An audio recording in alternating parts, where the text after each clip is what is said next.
మీటింగ్‌కి వెళ్ళినప్పుడు, ఒక ఉపన్యాసం విన్నప్పుడు, ఒక సినిమా చూసినప్పుడు, మీ జీవితంలో మీరు చాలా శక్తి పొందినట్టు, జీవితాన్ని మార్చేయాలన్నట్టు ఎప్పుడైనా పెద్ద పెద్ద ప్లాన్‌లు వేశారా? తర్వాత అవి కార్యాచరణ లేకుండా అటువంటి పనులన్నీ కూడా పక్కకు పడిపోయాయా? మరలా మీరు పాత మనిషిలాగానే ఉంటున్నారా? దీనికి కారణం ఉంది. ఎందుకంటే మోటివేషన్ అనేది ఒక స్పార్క్ లాంటిది.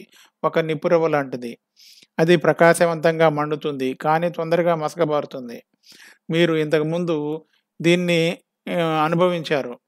మీరు ఎప్పుడైనా సరే మోటివేషనల్ స్పీచ్ ఉంటుంది. లేదా వీడియో చూస్తారు. అప్పుడు హుషారుగా ఉంటారు. అప్పుడు జీవితం బాగానే ఉంటుంది.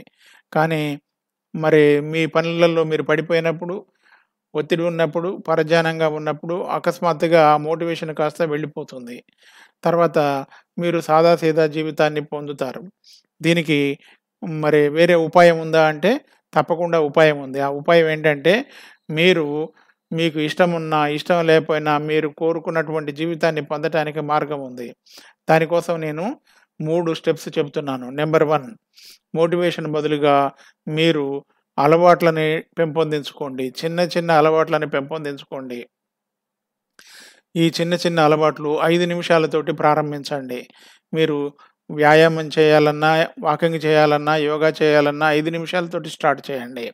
అంటే చిన్న చిన్నగా స్టార్ట్ చేయండి. తర్వాత కాలక్రమేణా వాటిని టైం పెంచుతూ వెళ్ళండి. తర్వాత రెండవదేంటంటే మీరు సంకల్పం మీద ఆధారపడొద్దు. మనవాళ్ళు చాలామంది ఈరోజు నేను చేయాలి, ఈ పని చేయాలని సంకల్పాన్ని ఎన్నుకుంటారు. సంకల్పం అనేది ఎక్కువ రోజులు ఉండదు. కాబట్టి మీరు దాని బదులుగా డైలీ యాక్టివిటీస్‌ని ఉంచండి. డైలీ యాక్టివిటీస్‌ని పెంపొందించుకోండి. ఈ డైలీ యాక్టివిటీస్ అనేవి ఆటోమేషన్‌లోకి వస్తాయి. కొద్ది రోజుల తర్వాత, 21 రోజుల తర్వాత, 60 రోజుల తర్వాత, 90 రోజుల తర్వాత డైలీ మీరు చేసే యాక్టివిటీస్ అనేవి మీ నర్వస్ సిస్టమ్‌లో భాగంగా మారిపోతాయి. కాబట్టి డైలీ యాక్టివిటీస్ చేయటానికి మీ ఎన్విరాన్మెంట్‌ని బిల్డప్ చేసుకోండి. మీరు చదవాలనుకుంటే పుస్తకాలు కనపడేటట్టు పెట్టుకోండి. అదేవిధంగా ఫ్రూట్స్ తినాలనుకుంటే, వెజిటబుల్స్ మీ ఎదురుగా కనపడేటట్టు పెట్టుకోండి. తర్వాత మూడో స్టెప్ మీరు గమనించినట్టయితే చాలామంది ఫలితాల మీద దృష్టి పెడతారు. ఫలితాల మీద దృష్టి పెట్టడం కాదు, అది సరైనటువంటి ఫలితాలు ఇవ్వదు. కాబట్టి ఫలితాల బదులుగా మీ యొక్క ఐడెంటిటీ మీద దృష్టి పెట్టండి. మీరు భవిష్యత్తులో ఏమి కోరుకుంటున్నారో దానిపై దృష్టి పెట్టండి. సపోజ్ మీరు అధిక బరువు ఉన్నారిక్కడ. భవిష్యత్తులో తక్కువ బరువు ఉండాలి, స్లిమ్‌గా ఉండాలనేది మీ లక్ష్యం. కాబట్టి ఒక 10 కేజీల బరువు తగ్గాలనుకోండి. మీరు 10 కేజీలు బరువు తగ్గిన తర్వాత స్లిమ్‌గా ఉండే వ్యక్తిగా మిమ్మల్ని మీరు ఊహించండి, చూడండి. ప్రతిరోజు నేను కదిలే విధంగా ఉండాలి, ప్రతిరోజు వాకింగ్ చేయాలని మీరు కొత్తగా యాక్టివిటీని ఎన్నుకోండి. అదేవిధంగా ప్రాణాయామం చేయాలి, ఆరోగ్యాన్ని ఇంప్రూవ్ చేసుకోవాలి, ఎనర్జీ లెవెల్ ఇంప్రూవ్ చేసుకోవాలనేది కొత్త అలవాటుగా చేయండి. యోగా చేయాలి, హెల్త్ ఇంప్రూవ్‌మెంట్ చేయాలి అనేది యాక్టివిటీగా మార్చండి. ఈ విధంగా మీరు యాక్టివిటీస్‌ని ఎన్నుకున్నప్పుడు, యాక్టివిటీస్ అనేవి మిమ్మల్ని మోసం చేయవు. యాక్టివిటీస్ రోజు సాధన చేస్తాం కాబట్టి, మన శరీరంలో ఎనర్జీని బిల్డప్ చేస్తాం, యాటిట్యూడ్‌ని బిల్డప్ చేస్తాం, మన ఫ్యూచర్ ఐడెంటిటీని బిల్డప్ చేస్తాం.